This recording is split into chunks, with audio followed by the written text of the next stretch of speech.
मुझे मक्खन पर लकीर करने में मजा नहीं आता है, मैं पत्थर पर लकीर करता हूं।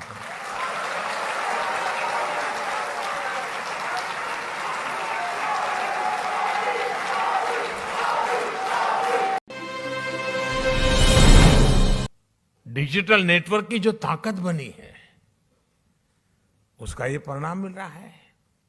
और आपको साथियों जानकर के खुशी होगी, पूरी दुनिया में जो डिजिटल ट्रांजैक्शन होते हैं ना, कैशलेस, यहां जापान में तो आप लोग टेक्नोलॉजी से भली भांति परिचित रहते हैं, लेकिन ये बात सुनकर के आनंद होगा, आश्चर्य होगा और गर्व होगा। पूरे विश्व में जितना भी डिजिटल ट्रांजैक्शन होता है उसमें से 40% अकेले भारत में होता है। कोरोना के शुरुआती दिनों में जब सब बंद था, उस संकट के कालखंड में भी भारत सरकार एक क्लिक बटन दबा करके एक साथ करोड़ों भारतीयों तक आसानी से उनके लिए जो मदद पहुंचानी है पहुंचा पाते थे। और जिसके लिए मदद तय थी उसी को मिली, समय पर मिली, और इस संकट से जूझने का उसे सामर्थ्य भी मिला। भारत में आज सही मायने में पीपल लेड गवर्नेंस काम कर रही है। गवर्नेंस का यही मॉडल डिलीवरी को एफिशिएंट बना रहा है। यही डेमोक्रेसी पर निरंतर मजबूत होते विश्वास का सबसे बड़ा कारण है। साथियों, आज जब भारत आजादी के 75 साल मना रहा है, आजादी का अमृत महोत्सव मना रहा है, तो वो आने वाले 25 साल यानी आजादी के 100वें वर्ष तक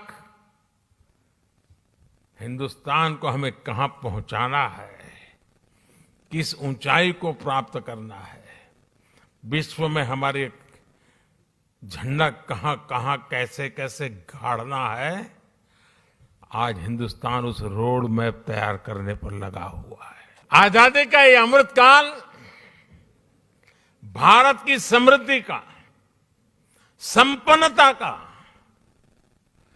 एक बुलंद इतिहास लिखने वाला है। दोस्तों,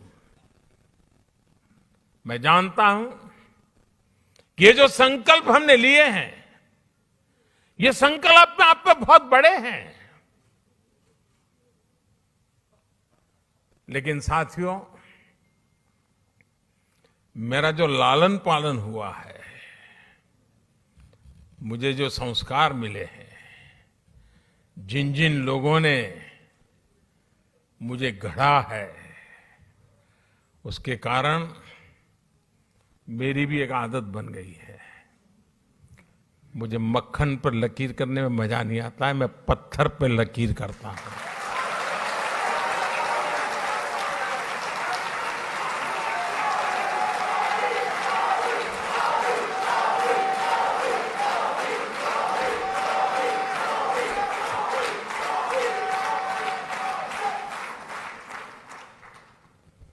लेकिन साथियों, सवाल मोदी का नहीं है। आज हिंदुस्तान से 130 करोड़ लोग, और मैं जापान में बैठे हुए लोगों के भी आंखों में वही देख रहा हूं, आत्मविश्वास। 130 करोड़ देशवासियों का आत्मविश्वास, 130 करोड़ संकल्प, 130 करोड़ सपने, और इस 130 करोड़ सपनों को पूर्ण करने का ये विराट सामर्थ्य परिणाम निश्चित लेके रहेगा। दोस्तों, हमारे सपनों का भारत हम देख के रहेंगे। आज भारत अपनी सभ्यता, अपनी संस्कृति, अपनी संस्थाओं के, अपने खोए हुए विश्वास को फिर से हासिल कर रहा है। दुनिया भर में कोई भी भारतीय आज सीना तान करके आंख में आंख मिला करके हिंदुस्तान की बात बड़े गर्व से कर रहा है। ये परिवर्तन आया है। आज मुझे यहां आने से पहले भारत की महानताओं से प्रभावित कुछ लोग जो अपना जीवन खपा रहे हैं, ऐसे लोगों के दर्शन करने का मुझे मौका मिला और बड़े गर्व से वो कह रहे थे योग की बातें, वो योग को समर्पित है। जापान में भी शायद ही कोई होगा जिसको योग की कल्पना न हो। हमारा आयुर्वेद, हमारी पारंपरिक चिकित्सा पद्धति, आजकल तो हमारे मसाले सब दूर, उसकी मांग बढ़ रही है। लोग हमारी हल्दी मंगवा रहे हैं। इतना ही नहीं साथियों, हमारी खादी, वरना तो आजादी के बाद धीरे धीरे उन नेताओं के कॉस्ट्यूम बनकर के रह गई थी।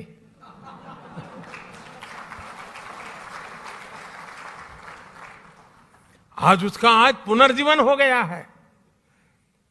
खादी ग्लोबल बन रही है जी। यही तो भारत की बदलती हुई तस्वीर है दोस्तों। आज का भारत अपने अतीत को लेकर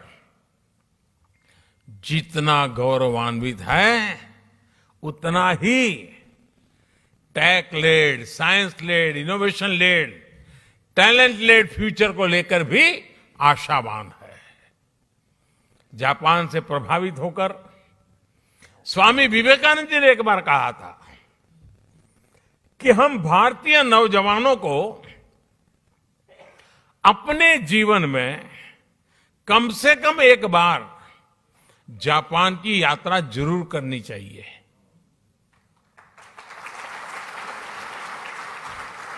आप लोग ये वाक्य पढ़ करके आएंगे हो ऐसा मैं तो नहीं मानता हूं, लेकिन विवेकानंद जी ने भारत के लोगों को कहा था कि भाई एक बार देखकर तो आओ जापान है कैसा। साथियों, उस जमाने में स्वामी विवेकानंद जी ने जो कहा था, आज के युग के अनुरूप उसी बात को, उसी सद्भावना को आगे बढ़ाते हुए मैं कहना चाहूंगा कि जापान का हर युवा अपने जीवन में कम से कम एक बार भारत की यात्रा करे।